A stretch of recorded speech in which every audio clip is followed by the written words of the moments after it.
Bonjour et merci de nous retrouver pour ce nouveau numéro de Ça bouge sur le marché. Et j'ai le plaisir d'accueillir aujourd'hui sur le plateau Antoine Leccia, PDG d'Advini.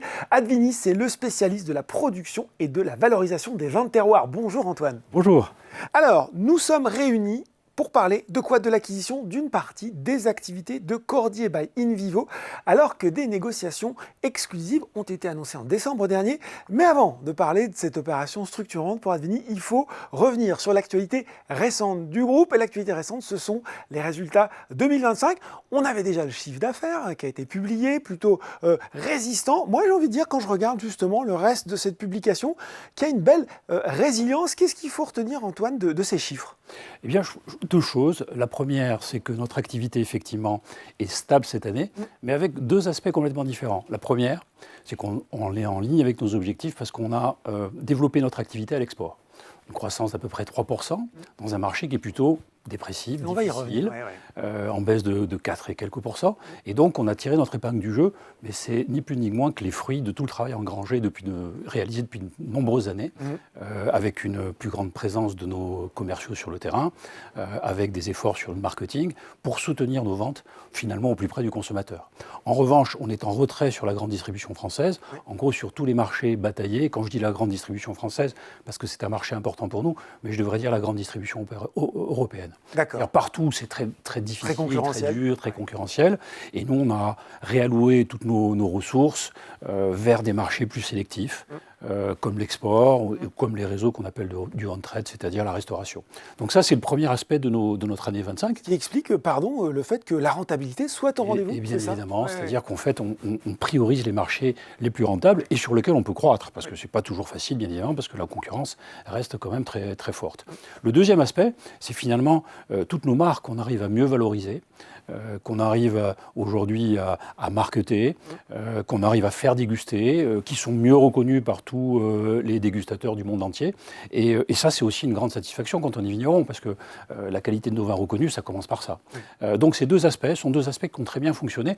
Et quand je parle de nos marques, un produit comme le Clos de l'Oratoire des Papes, qu'on a transformé en marque, l'Oratoire des Papes à Châteauneuf-du-Pape, qui est en belle croissance l'année dernière. Ça part bien. Et on fête nos 100 ans cette année.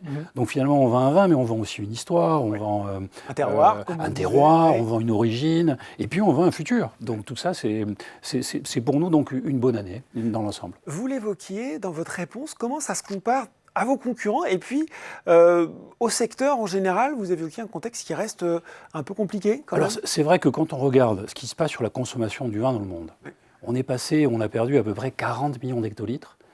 Donc ça veut dire des centaines de millions de bouteilles sur les 5-6 dernières années.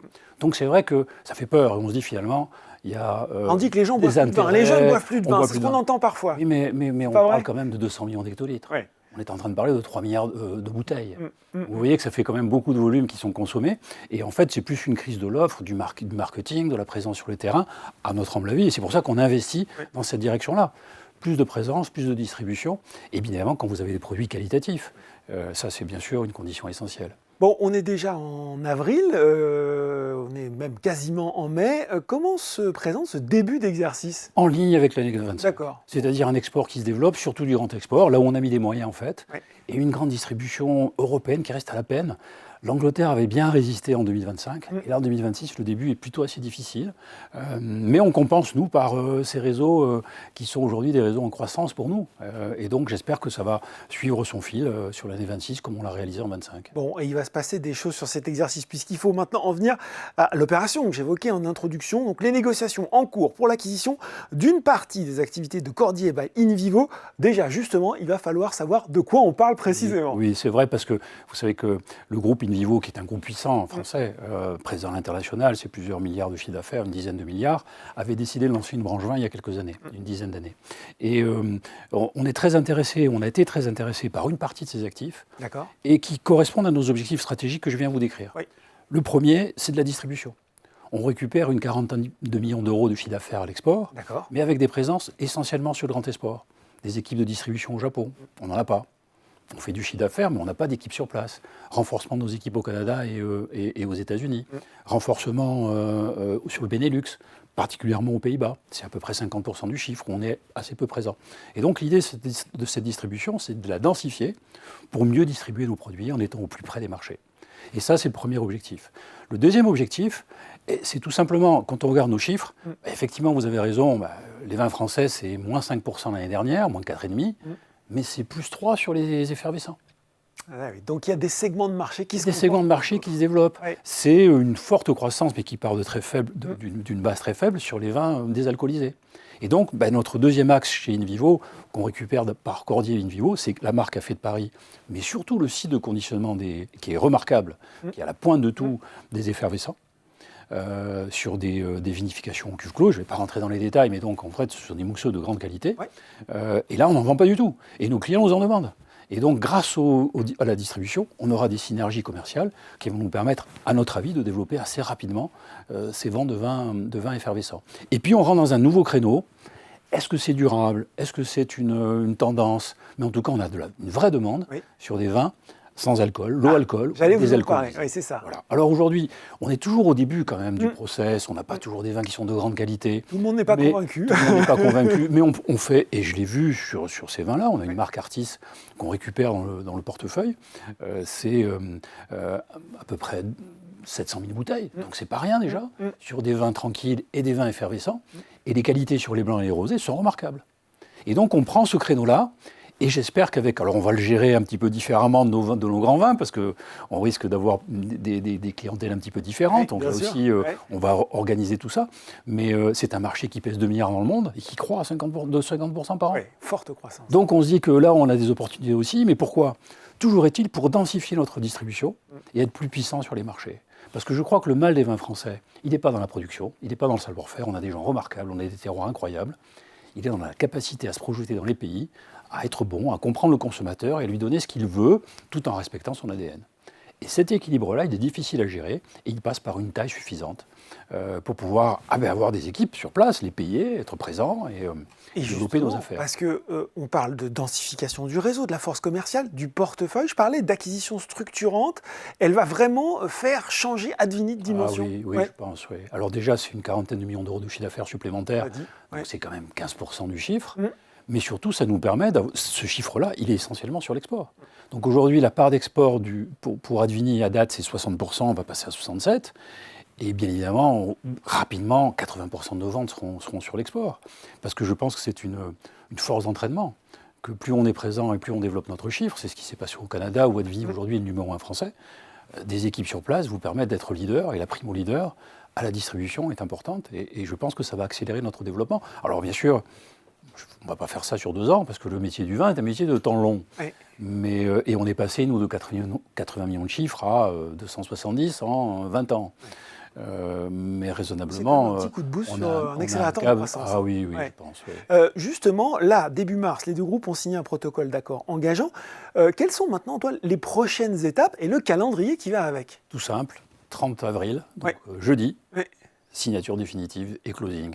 Bon. C'est pour ça qu'on a organisé notre AGE. Bien évidemment, tous nos actionnaires sont d'accord sur cette opération qu'on trouve très intéressante pour nous, à moyen et long terme. On est très content d'accueillir InVivo à notre capital parce que c'est un groupe puissant qui va ouvrir encore plus Advini à l'international, parce qu'ils ont des connexions partout dans le monde et que ça aussi, ça va nous aider dans notre compréhension des marchés, dans notre priorisation. Parce qu'aujourd'hui, on a des événements géopolitiques, d'organisation qui sont quelquefois complexes pour une PME familiale à comprendre. Et donc, nous, même pour les grands groupes. Voilà, même pour les grands groupes. Donc c'est très intéressant d'avoir le patron d'InVivo à notre conseil d'administration. Et donc ça veut dire qu'à partir du 2 mai, on est aux opérations. Je dois dire qu'on l'est déjà un petit peu quand même. Bon, justement, est-ce que c'est facile à intégrer comme ça une activité? Je parle vraiment là dans le concret, dans l'opérationnel, presque dans l'industriel, si je puis dire. Alors, vous savez, notre dernière acquisition très structurante, ça a été l'acquisition de La Roche en 2009. Et là, on était sur des réseaux qui étaient complètement différents. Parce qu'à l'époque, Advini, qui s'appelait Jean-Jean, était essentiellement de la grande distribution européenne. Très peu de CHR. Et là, on récupérait une entreprise qui, elle, était exclusivement sur l'export et du CHR. D'accord. CHR ? CHR, café, hôtel, restaurant. Merci. Donc, réseau sélectif. Là, on a eu un peu de mal, on a eu un peu de déperdition au début. Et puis finalement, on a doublé le chiffre d'affaires en 15 ans quand même. Donc, il a fallu du temps. Là, ce sont que des réseaux qu'on connaît. Ouais. Donc, une complémentarité ça veut dire que immédiate, la complémentarité, la connaissance des clients est assez immédiate. Il y aura une période d'apprentissage sur les vins effervescents. Parce que là, c'est des vins beaucoup plus marketés. Alors, on le fait déjà sur certains de nos vins, mais il faudra bien évidemment que là-dessus, on passe un cran. Et au contraire, ça va nous aider sur tout le reste, je pense, en tout cas. Bon, même si vous avez raison, la demande, elle est au rendez-vous sur ce type de produit. On va parler un peu finance quand même, Antoine. Un point qui a retenu l'attention des investisseurs, c'est la valorisation justement d'Advini. Une action Advini dans ce deal, c'est 35,20 € par rapport à son cours de bourse côté actuel autour de 17 €. Ah oui. En fait, si Qu'est-ce que ça veut dire, ça? Ça veut dire que... Alors, il y a deux choses, en fait. Quand vous êtes vigneron, vous avez deux choses que vous valorisez. Vous avez, premièrement, l'activité que vous faites avec vos vins. Nous, on a une rentabilité, on a un EBITDA pas loin de 8%. C'est bien pour le vin, bon, mais ce n'est pas non plus exceptionnel. On pourrait être beaucoup plus élevé. Et donc, le marché, qu'est-ce qu'il regarde? Il regarde la rentabilité des actifs. C'est ça. Et là, elle n'est pas énorme. Et c'est une réalité. Mais quand on est vigneron, vous regardez aussi votre capital. Et nous, on est une entreprise familiale, donc le patrimonial compte. Et là, tout simplement, on valorise 50 ans d'histoire.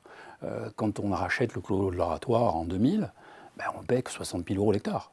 Aujourd'hui, un hectare Châteauneuf, ça en vaut 800 000. Quand on achète La Roche en 2009, ça vaut 200 000 € l'hectare, un Chablis. Aujourd'hui, ça vaut beaucoup plus. Et les grands crus, n'en parlons pas. Pareil sur la Bourgogne, on a eu, je crois, là-dessus, un nez de vigneron, c'est-à-dire qu'on a acheté des jolis terroirs dans des lieux formidables. La Roche, c'est l'obédiencerie du XIIe siècle. L'Oratoire, c'est un prieuré qui date de 2 siècles. Gassier, on est au pied de la Sainte-Victoire, donc on a des très jolis sites. Et tout simplement, la deuxième partie, on appelle la valorisation des actifs, net, c'est des actifs qui valent aujourd'hui très cher. Et donc, on a des plus-values latentes qui sont très, très élevées. Mais ça, c'est assez peu reconnu par le marché. Alors justement, question peut-être pour finir, sans mauvais jeu de mots, est-ce qu'il n'y a pas un moyen peut-être de travailler sur la liquidité du titre? Bien sûr. Oui. Déjà, cette acquisition nous permet de travailler sur la liquidité. Alors je crois, tout simplement parce qu'on augmente le capital. Donc ça veut dire qu'automatiquement, alors ça passe par une dilution des actionnaires familiaux, dont je fais partie, mais on le fait parce que justement, ça va donner une surface d'action beaucoup plus importante. Donc ça, c'est le premier point. La deuxième chose, on a peut-être délaissé la bourse, parce qu'effectivement, on avait du mal à la valoriser. Là, on a une belle opération, donc on se dit que finalement, c'est peut-être le bon moment. Et donc, on a créé un club actionnaire. Aujourd'hui, on a plus de 1000 personnes. D'accord. Qui visitent nos sites. Ah, c'est ce que j'allais dire, on peut visiter les villes. C'est assez formidable. On communique plus. On a pris une nouvelle entreprise pour nous aider à mieux communiquer auprès des investisseurs. Bien sûr, avec les résultats, on va se remettre à distribuer des dividendes, parce que depuis le Covid, ça a été quand même compliqué pour toutes les entreprises.